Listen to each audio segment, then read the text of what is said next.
High, চলে আসলাম 3 নম্বর ভিডিওতে।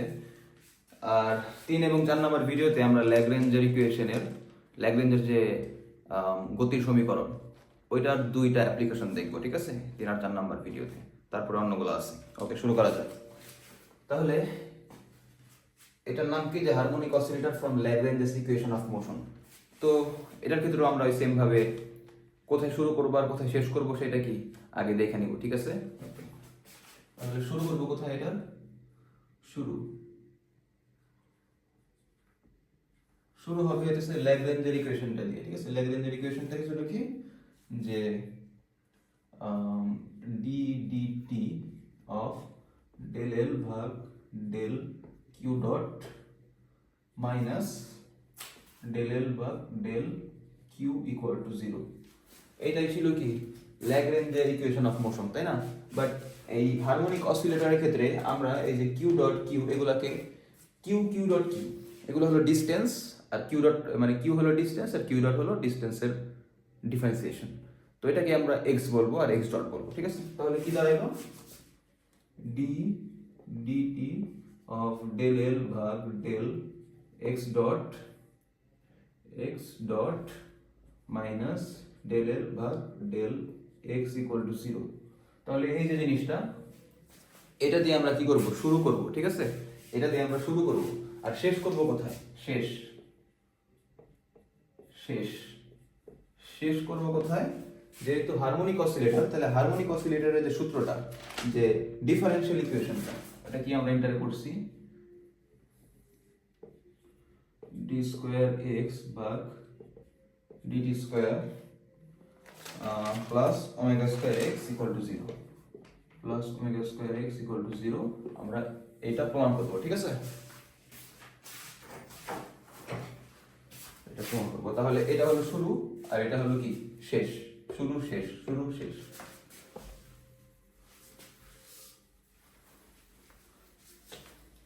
ওকে,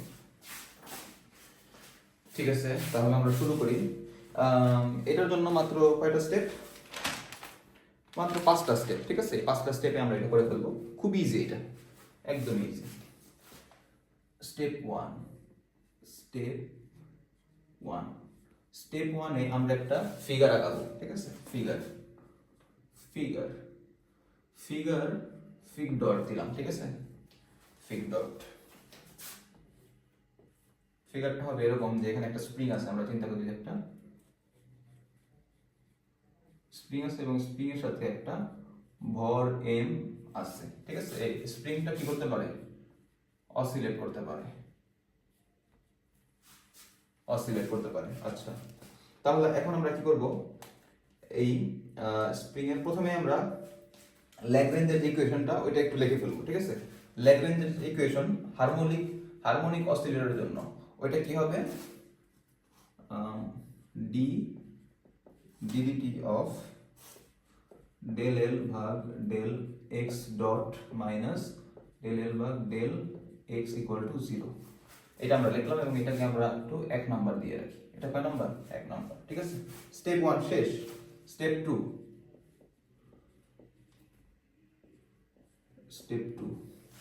step 2 তে কি করব? স্টেপ 2 তে আমরা, এটা হলো ল্যাগ্রেঞ্জের ডিফারেনশিয়াল ইকুয়েশন অফ মোশন, কিন্তু ল্যাগ্রেঞ্জের যে এনার্জির ইকুয়েশন এটা কি, L equal to T minus V, এটা লিখবো, ঠিক আছে? লিখছি। এখন আমাদের কাজ হইতেছে টি কি, টি হইতেছে গতিশক্তি আর ভি হইতেছে বিভব শক্তি, মানে কাইনেটিক এন্ড পোটেনশিয়াল এনার্জি। কার ক্ষেত্রে? স্প্রিং এর ক্ষেত্রে। ওকে, তাহলে এখন আমাদের কাজ হইতেছে to determine the values of, এখন আমাদের কাজ হইতেছে to determine the values of T V. Spring এর জন্য আমরা টি এবং ভি এর ভ্যালু বের করব, ঠিক আছে? টি এবং ভি এর ভ্যালু বের করব। প্রথমে আমরা টি এর ভ্যালুটা দেখি। আচ্ছা, টি টি কি? টি হইতেছে গতিশক্তি, আর আমরা জানি যে গতিশক্তি হলো half m v square. But spring এর ক্ষেত্রে আমরা এই যে ভি আসলে কি, ভি হলো বেগ। বেগ কি? ডিসপ্লেসমেন্ট বা ডিস্টেন্সের টাইমের ডিফারেন্সিয়েশন, যেটাকে এক্স ডট বলতে পারি, ঠিক আছে। তাহলে এই ভিটা হইতেছে x dot half m v, v square মানে এক্স ডটের স্কোয়ার, ঠিক আছে।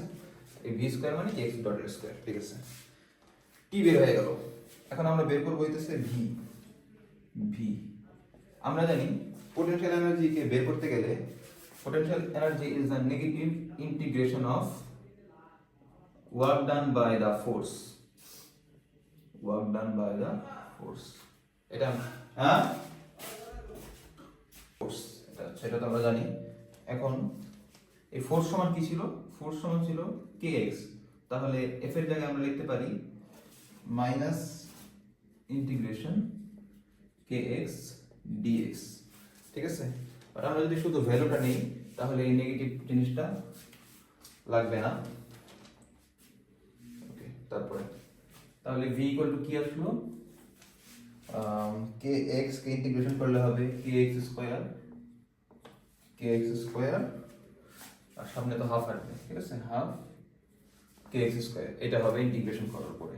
আচ্ছা, এখন এই k সমান কি? আমরা জানি যে omega equal to root k by m, তাহলে এই k ইকুয়াল টু কি আসবে? ওমেগা স্কয়ার m বা m ওমেগা স্কয়ার, এটা আসবে, ঠিক আছে, এটা আসবে। তাহলে এখান থেকে আমরা যদি নিয়ে আসি এখানে half m omega square x square, m omega square x square. Okay, তাহলে আমরা টিও পেয়ে গেছি, ভিও পেয়ে গেছি। আমাদের 2 নাম্বার স্টেপ শেষ। এখন স্টেপ 3। স্টেপ 3 তে আমরা কি করব? স্টেপ 3 তে আমরা এই যে টি আর ভি এর যে মানটা পাইছি ওটা কি এল এ বসাবো, ঠিক আছে। তাহলে এল ইকুয়াল টু কি ছিল? টি মাইনাস ভি, এই যে এই ইকুয়েশনটা এখানে আমরা বসাবো। তাহলে এল ইকুয়াল টু কি আসবে? হাফ এম এক্স ডটের square minus half m omega square x square, half m omega square x square, এরকম আসবে। আচ্ছা, তাহলে এল বের হয়ে গেল। এটা হলো স্টেপ 3 শেষ। এখন স্টেপ 4।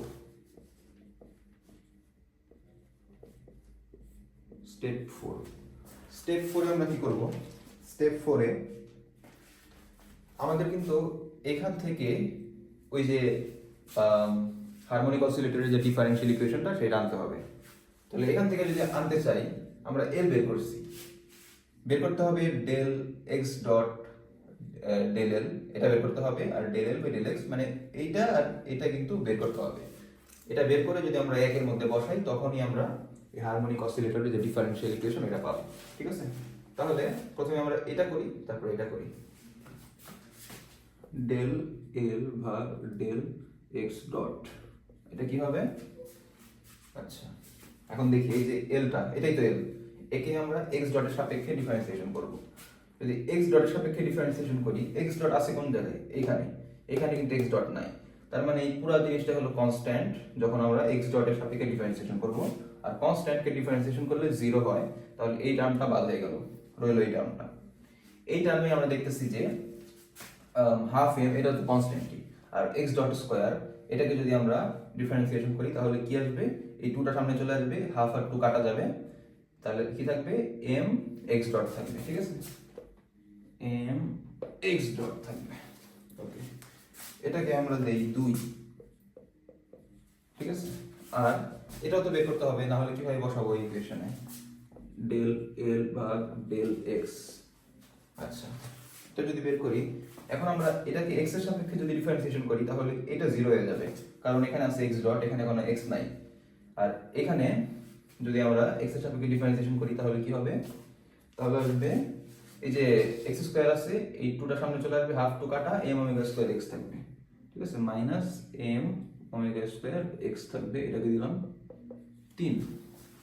আচ্ছা, তাহলে স্টেপ 4 শেষ। এখন ফাইনাল স্টেপ।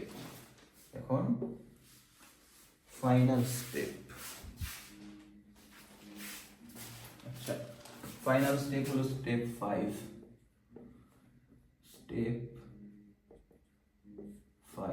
স্টেপ 5 এ কি করব আমরা? স্টেপ 5 এ আমরা এই যে 2 আর 3 পাইছি না, এই 2 আর 3 একে বসাই দিব। পুটিং